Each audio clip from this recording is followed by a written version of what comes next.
So I'm here at probably one of the most famous places in Canadian military history, because right around this spot is where that famous piece of footage of the A Company of the North Shore Regiment has elements of those troops coming off the landing craft assault, roughly right about here. Now that house you can see there with the chimney and the two upper windows was there at the time and is used as a landmark to show where this took place. So I'm roughly standing where that landing craft would have let those troops in.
So I'm going to walk towards the house, kind of following the path that they would have taken as they were coming out, right? You can see the Czech hedgehogs in the foreground there to stop any tanks from coming in. And then move on through up in here and towards the house. Now the other stuff that's here wasn't there then, right? So it's a little hard, and that seawall is quite large. I'm about 6'3", so, and it's looking daunting.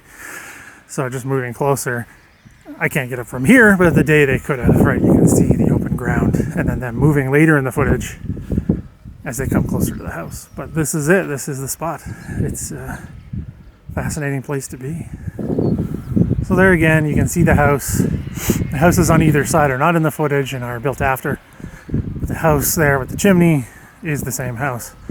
There's a photo marker out front talking quickly about it and all of that. Now you can tell there's a giant seawall here that was not in the footage. Right, this would have been put in after the fact. Looks like this whole stretch of seawall came in over that way, was put in later.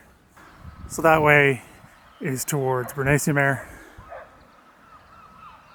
with the famous Canada House, and then, pivoting this way back towards Saint Aubin is where the rest of the North Shore came in, and that famous the famous photo of the troops in the street attacking the one resistance nest. So this is roughly the spot where this happened. The tide's very low right now, so we got lucky. I was able to get out here in time. Port comes in.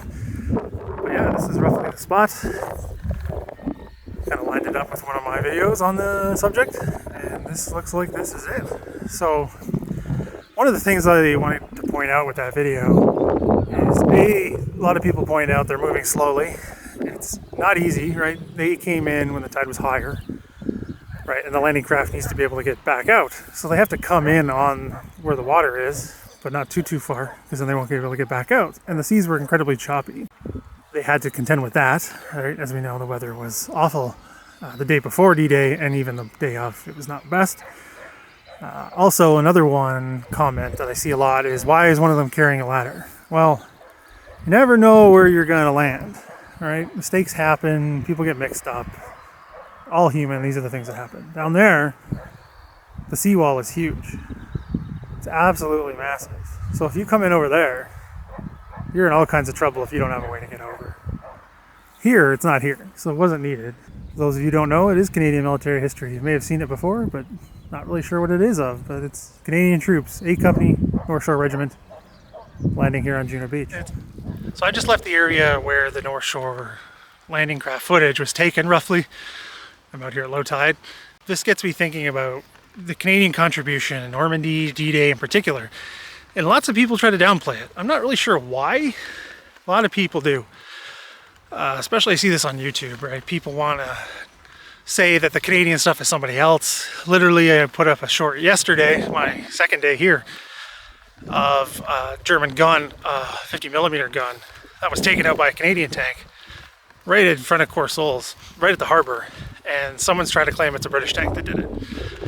I don't know why, but people do this a lot, and it confuses me.